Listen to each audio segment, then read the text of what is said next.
Shalom dan selamat pagi kepada saudara-saudari yang dikasihi dalam Tuhan. Pada hari ini, saya akan menyampaikan sebuah renungan yang bertajuk Renungan Harian Kristen. Renungan Harian Kristen adalah sebuah kalimat pendek kerana hanya terdiri dari 3 kata, dan kalimat ini sebagai orang percaya sangat sering kita dengar. Kalau kita mendengar kalimat renungan harian, maka sebagai orang percaya yang akan muncul di dalam pikiran kita adalah sebuah buku kecil yang bisa juga disebut sebagai buku saku. Lalu di dalamnya berisikan renungan-renungan pendek dari kebenaran firman Tuhan yang akan digunakan untuk saat teduh setiap hari.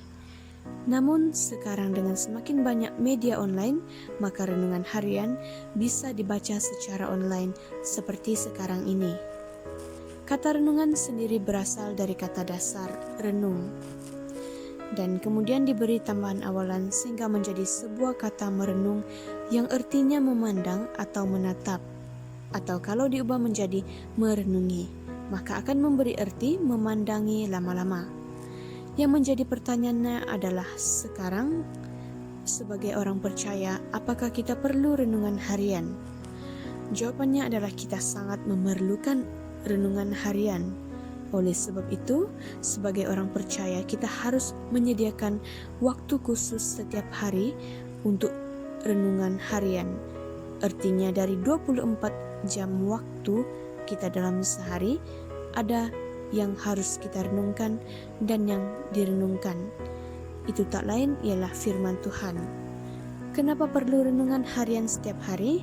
Karena sebagai orang percaya, kita harus sadar bahwa firman Tuhan adalah kekuatan bagi kita yang dapat memberi penghiburan, jawaban atau jalan keluar terhadap setiap persoalan yang kita sedang hadapi.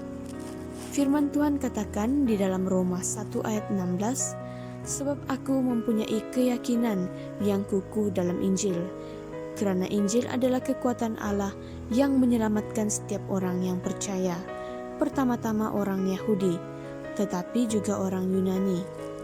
Ayat 1:17, sebab di dalamnya nyata kebenaran Allah yang bertolak dari iman dan memimpin kepada iman, seperti ada tertulis, orang benar akan hidup oleh iman. Kerana Injil itu adalah kekuatan Allah yang menyelamatkan, itulah sebabnya sebagai orang percaya kita harus merenung akan firman Tuhan ini setiap hari, supaya oleh kekuatan Injil tersebut kita diubah dan dibaharui dari sehari ke sehari, sehingga pada akhirnya kita akan didapatkan sebagai orang benar di hadapan Tuhan. Sebab Injil akan memimpin kita kepada iman, dan iman itu akan terus bertumbuh dan akan menjadi kuat kerana berita Injil yang kita renungkan setiap hari.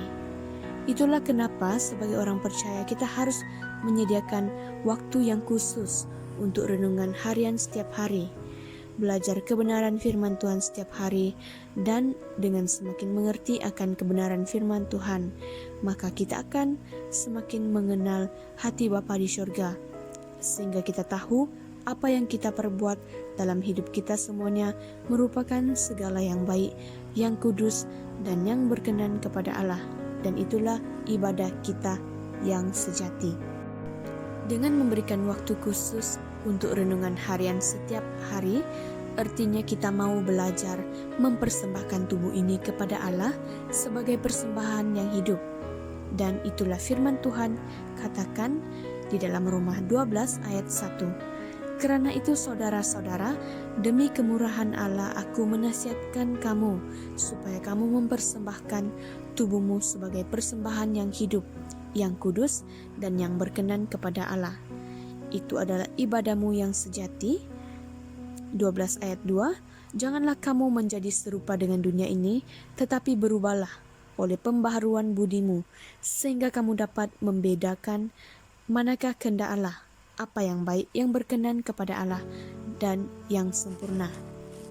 Tujuan akhirnya hanya satu, yaitu kita pada akhirnya bisa dikenal oleh Bapa di surga sebagai anak-anaknya yang didapatkan berkenan serta hidup melakukan kehendaknya. Baiklah, kiranya motivasi ini semakin membuat kita mengerti betapa perlunya memiliki waktu untuk renungan harian setiap hari. Baiklah, terima kasih. Semoga Tuhan memberkati.